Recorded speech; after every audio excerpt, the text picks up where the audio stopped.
This video is part 2 of a 2-part series. Check out part 1 before watching this video.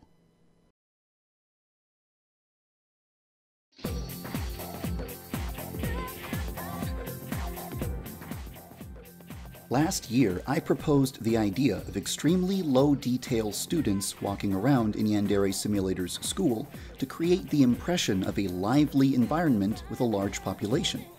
Most people disliked this idea. The idea might have been rejected due to the way I proposed it. The low-detail students don't have to be solid color silhouettes. Persona 5 does the exact same thing. Faceless, low-poly characters with extremely simple textures walk through the school hallways and through the streets. The player can't actually interact with these characters. They only exist to create the impression of a lively world. This is exactly what I proposed for Yandere Simulator. Except my low-detail students would need to be able to react to things like murder, corpses, body parts, blood, weapons, etc. Maybe, now that I can hold up Persona 5 as an example of this feature done properly, the fanbase of Yandere Simulator might be more receptive towards the idea.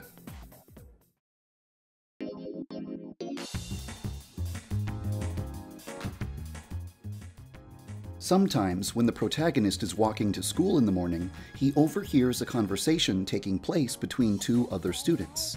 Some of these conversations are related to the game's story, but other conversations simply grant the player some useful information, such as a way to boost their stats. There are a lot of features in Yandere Simulator that you wouldn't really know about unless you saw the YouTube video where I introduce those features. For example, you can write a fake suicide note and put it next to a girl's shoes after pushing her off the roof to make it look like she decided to take her own life. But how would you ever know to do that if you hadn't seen my YouTube video about it? There's no way to find out about this within the game itself. Perhaps Yandere-chan could learn about things like this in short cutscenes that play before she arrives at school. During these short cutscenes, Yandere-chan would overhear conversations that introduce game mechanics that you might not have discovered on your own.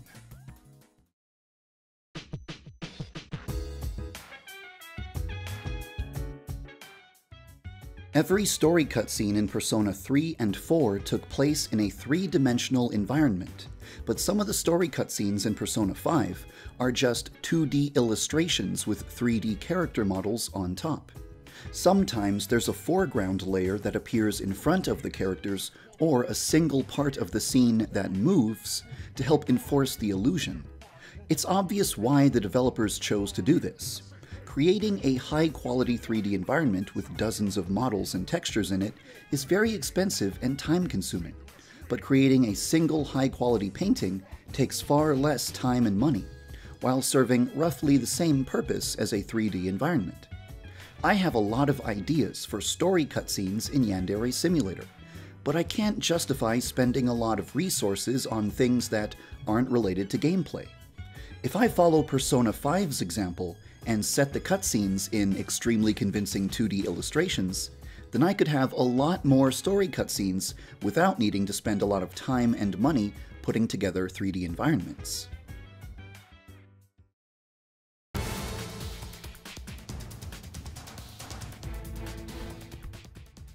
In Metal Gear Solid 2, there's a guard who is listening to music on headphones. You can run around and even throw stuff right next to him, and he won't even notice, because his music is so loud. When I first saw this, I was... Wait a minute. I'm supposed to be talking about Persona 5. Some of the students that walk around the school in Persona 5 are wearing headphones. This doesn't have an effect on Persona 5's gameplay, but it is something that would definitely make a difference for Yandere-chan. A student wearing headphones and listening to loud music wouldn't hear the sound of footsteps or the screams of people being murdered nearby.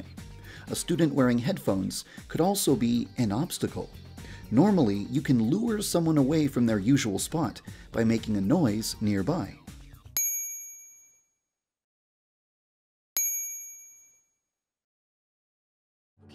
Okay, fine. I won't call the police.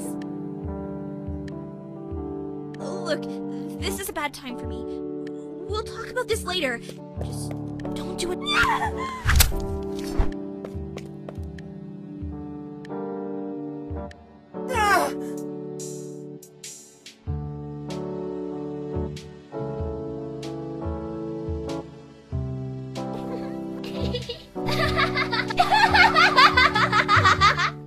But if someone is wearing headphones, you wouldn't be able to lure them away with distracting sounds, because they wouldn't be able to hear the noises you're making.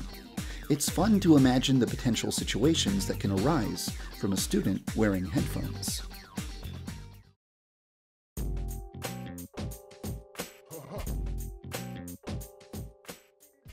Where does Yandere-chan carry her weapons? Perhaps she hides them in the waistband of her panties. Perhaps she has a special skirt with built-in pockets. Another option is to give her a book bag. However, I've always been worried that it would look awkward if she was carrying a book bag at all times. The protagonist of Persona 5 is almost never seen without his book bag. The other students at school are usually carrying book bags too. It doesn't look awkward at all. In fact, it looks completely natural. I now feel much more comfortable with the idea of putting book bags on characters. But I still need to investigate the potential downsides, such as clipping during murder animations, and the question of what happens to a book bag after a character has been killed. Do they drop it, or does it stay on their body? Can you loot a character's book bag after they're dead? Can a book bag become bloody? Can you dispose of one in the incinerator? There are a lot of questions that need to be considered, so I'm not ready to make any big decisions just yet.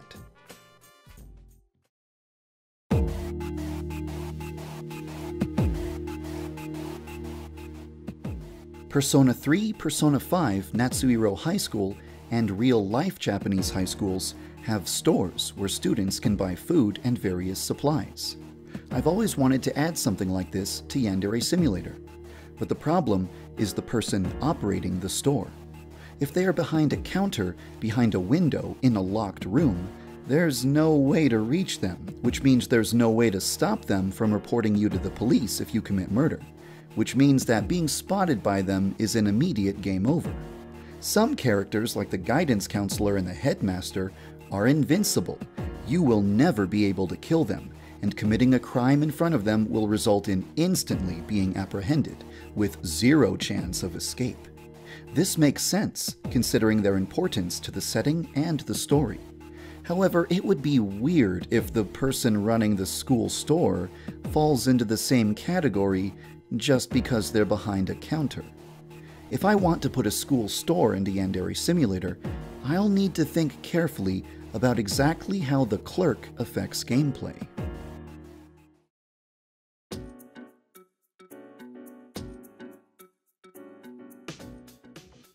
In the second half of Persona 5, there's a culture festival at school.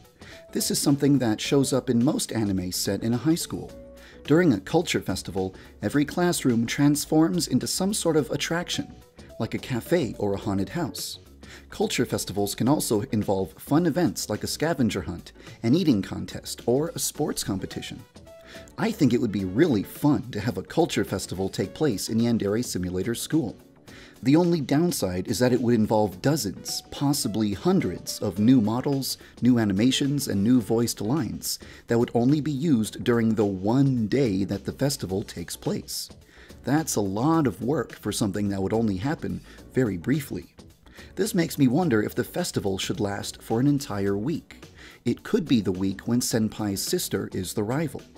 Every day, Senpai and his sister would visit a new attraction around the school, and every attraction would present a new opportunity to eliminate her. Because of the tremendous amount of assets that would be required to add a culture festival to the game, I think of it as a stretch goal. In other words, it's something that would only get into the game if we raise enough money to surpass the budget that we need to make the base game.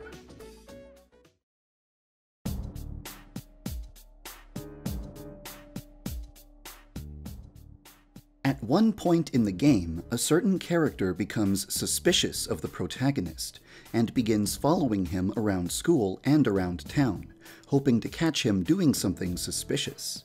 While they do this, they try to act innocent and pretend that they are not stalking him. I can think of 3 reasons why a character might demonstrate similar behavior in Yandere Simulator. Number 1. If the player's reputation meter rises too high, then other students might start following Yandere-chan around school because they want to be her friend and get to know her better. This, of course, is an obstacle for someone who is trying to get away with murder without any witnesses. Number 2.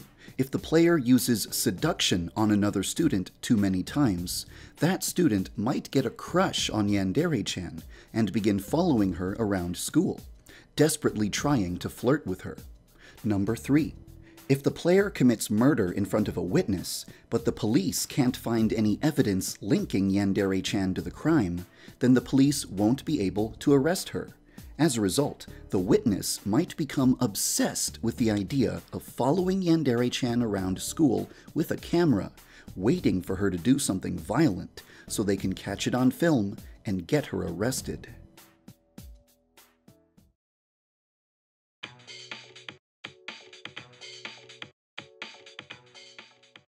In a previous video, I described the tremendous amount of time and resources that would be necessary to implement a small town in Yandere Simulator. I proposed the idea of having a single street where Yandere-chan could buy things, get part-time jobs, sabotage dates, etc. It was hard to pitch that kind of feature without an example that I could point to. Thankfully, Persona 5 has come to my rescue. Persona 5 has multiple streets with various storefronts, and perfectly demonstrates exactly the idea that I was trying to communicate in my earlier video.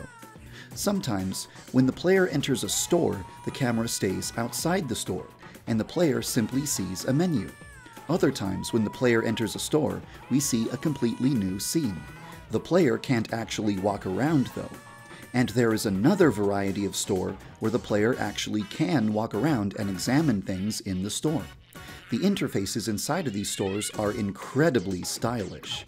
It's a joy to simply navigate around in the menus and watch all of the cool animations. And the store owners are interesting characters with tons of personality. If I do end up adding a street to Yandere Simulator so the player can buy things, I will strive to match the quality of Persona 5's streets and stores.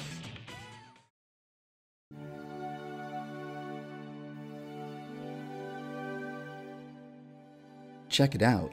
When it's raining, he takes out an umbrella. But if he goes underneath a structure that protects him from the rain, he puts away the umbrella. And if he steps out into the rain again, he takes the umbrella back out. This has nothing whatsoever to do with Yandere Simulator. It's just fun to watch him put it away and take it out again.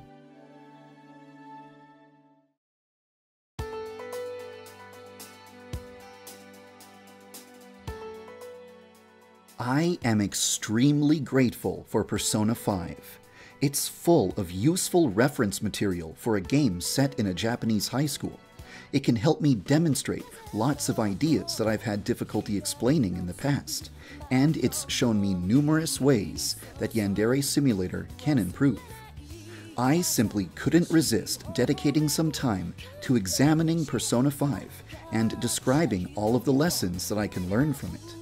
I hope that this video has given you a clear picture of my vision for Yandere Sim. Thank you for following the development of Yandere Simulator.